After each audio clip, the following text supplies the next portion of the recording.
How to become fearless in life? What?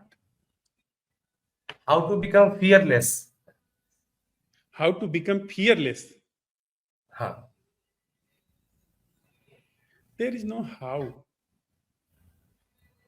जब आप कहते हैं कि कैसे भयमुक्त हों, तब आप भयमुक्त होने के लिए ऐसी एजेंसी का उपयोग कर रहे हैं जिस एजेंसी के द्वारा ही भय पैदा किया गया है। वह एजेंसी भय लेकर के चलती है। यह देखें कि किसको भय हो रहा है, उसी समय भय से मुक्त होने की चेष्टा न करें। वह कौन है जो भयभीत है? भीत, भीत का मतलब होता है दीवाल। वह किस दीवाल पर भय टकरा रहा है?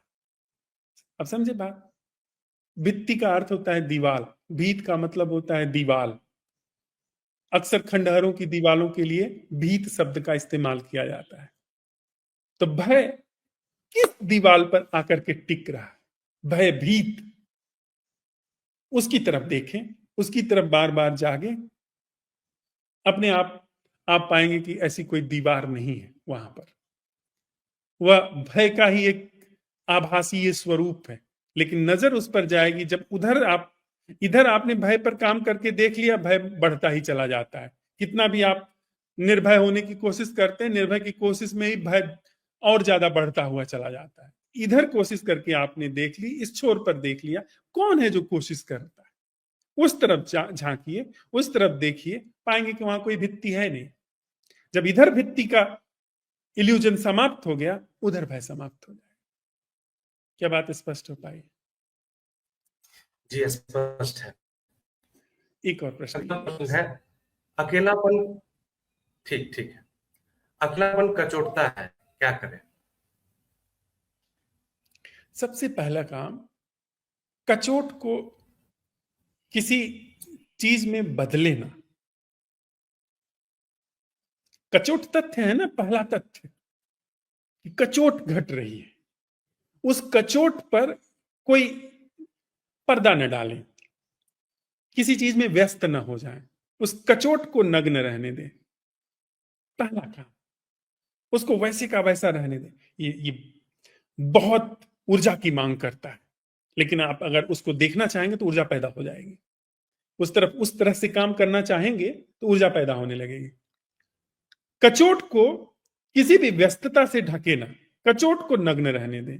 फिर कचोट को कचोट नाम न दें, क्योंकि कचोट नाम देने से वह कचोट नाम बहुत सारी पुरानी चीजों से वह लिंक कर देता है कि कचोट को जल्दी से हटा देना चाहिए, कचोट बुरी है, कचोट नहीं होनी चाहिए, या कचोट से कुछ अच्छा हो जाना चाहिए, उसे बदल देना चाहिए, वगैरह वगैरह। तो कचोट शब्द हटा दे, न उसकी बड़ाई करें न उसकी निंदा करें। कचोट को जस का तस रहने दें, उस कचोट के साथ रहें।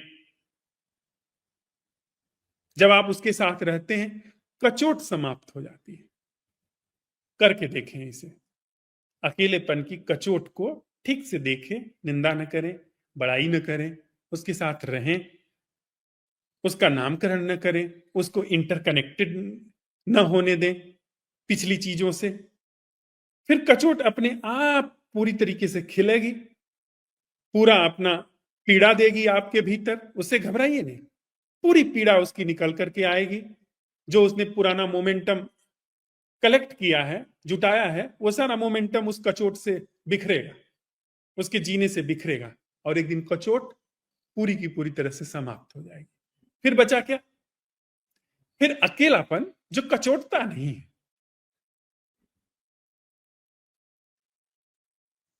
फिर एक ऐसा एकाकीपन है जो कचोटता नहीं है। वह विचार के द्वारा जो पैदा किया गया, निंदा और स्तुति के द्वारा पोषित किया गया अकेलापन है, वो कचोटता है। तो निंदा और स्तुति के द्वारा जब पोषण समाप्त हो गया, तो फिर वहां से अकेलापन भी समाप्त हो गया। फिर वहां पर कुछ और है जो जीवन का मूल है। तो अभी हम उसकी व्याख्या करने जाएंगे कि वो क्या है। वो अखंड है, वो अनादि है, वो अनंत है। फिर से एक लिंक शुरू हो जाएंगे, फिर शब्दों की एक श्रृंखला शुरू हो जाएगी, फिर आप पगला जाएंगे। फिर आप सोचेंगे कि ऐसा करने के बाद वैसा होगा, तो वो दूसरा खतरा शुरू हो जाएगा, जिस पर अभी हमने थोड़ी देर पहले बात करी कि प्रारूप, ये सारा का सारा प्रारूप बना होगा, इसके बाद ये हो जाएगा, उसके बाद वो हो जाएगा, फिर आप कहीं नहीं होंगे। फिर यहां थोड़ा खोदेंगे, वहां खोदेंगे, कहीं पानी नहीं निकलेगा। कचोट के साथ रहिए, उसकी निंदा न करिए, उसकी स्तुति न करिए, उसका नामकरण मत करिए। उसके साथ अगर आप उपस्थित हैं, वह कचोट अपने अकेलेपन के साथ बिल्कुल एक बिना कोई घाव दिए समाप्त हो जाएगी, और वहां पर कुछ और पाया जाएगा जो अकेलापन नहीं है, पर उसकी अभी हम बात न करें तो शुभ है। साधु। यहां कुछ प्रश्न हो तो हम लोग ले लें। जी नमस्ते, सभी को प्रणाम।